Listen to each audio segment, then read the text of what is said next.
آگے ہم سیکشن 94 کرتے ہیں. Act to which a person is compelled by threat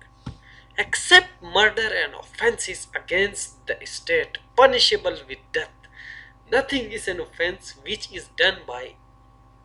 a person who is compelled to do it by threats, which at the time of doing it reasonably cause the apprehension that instant death to that person will otherwise be the consequence, provided the person doing the act did not of his own accord or from a reasonable apprehension of harm to himself short of instant death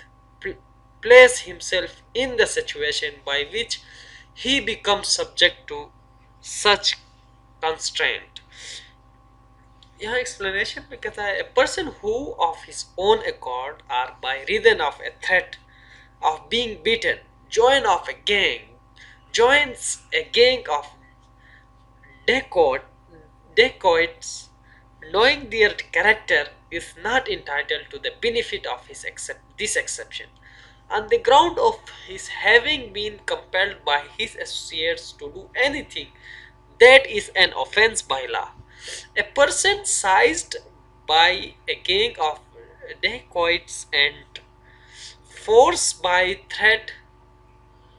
of instant death to do a thing which is an offense by law. For example, a smith compelled to take his tools and to force the door of a house for the dacoits to enter and plunder. It is entitled to be the benefits of this exception. دیکھیے جناب یہاں کہہ رہا ہے کہ کوئی بھی act ایک بندے کو یعنی کوہرشن ڈیورس میں اگر کوئی ایکٹ اس سے کرائی جائے تو وہ کیا کہہ رہا ہے کہ بھئی وہ بندہ ایک بندہ یعنی گینگ کا حصہ بنتا ہے. یعنی ایک بندے کو تھریٹ ملتا ہے کہ بھئی ہم آپ کو مار دیں گے, یعنی ہم آپ کو کیا کریں گے, مار دیں گے اگر تم ہمارے ساتھ اس کام میں ہمارا مدد نہیں ہمارا ساتھ نہیں دو گے. تو وہ بندہ یعنی تھریٹ کی وجہ سے یعنی خطرے کی وجہ سے, پریشر کی وجہ سے یا ڈیورس کی وجہ سے کوئی ایسے کام میں ملوث ہوتا ہے, یعنی کوئی ایسے گروپ میں شامل ہوتا ہے جو کہ اس سے وہ غیر قانونی ایک آفینس کرتا ہے, ان کے ساتھ شامل ہو کر کوئی قانون کو توڑتا ہے, کوئی چوری کرتا ہے یا کسی بھی غیر قانونی کام میں شامل ہوتا ہے. یہ کہہ رہا ہے کہ اگر اس کو یعنی وہ انڈر کمپیل تھا یا اس کو تھریٹ تھی, وہ مجبور تھا, اور تھریٹس اس کو شامل تھے اس کو مار ڈالنے کے, یعنی اس کو دھمکی مل گئی تھی, تو اگر کوئی بندہ وہ اس میں شامل ہوتا ہے تو کیا کہہ رہا ہے کہ بھئی وہ اس ایکسیپشن کے نیچے ڈیفنس رہ سکتا ہے اگر کسی کو یعنی تھریٹ ملی ہو, اگر وہ کسی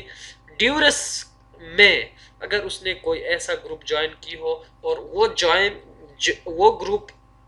یعنی ایک کرمینل گروپ ہو اور اس کی یعنی جو ریکارڈ ہے وہ کرمینل سے بری ہو, تو وہ بندہ اس سیکشن کے نیچے وہ ڈیفنس لے سکے گا. لیکن یہ اگین کوسچن آف فیکٹ ہے کہ بھئی وہ واقعی کیا وہ بندہ واقعی کس طرح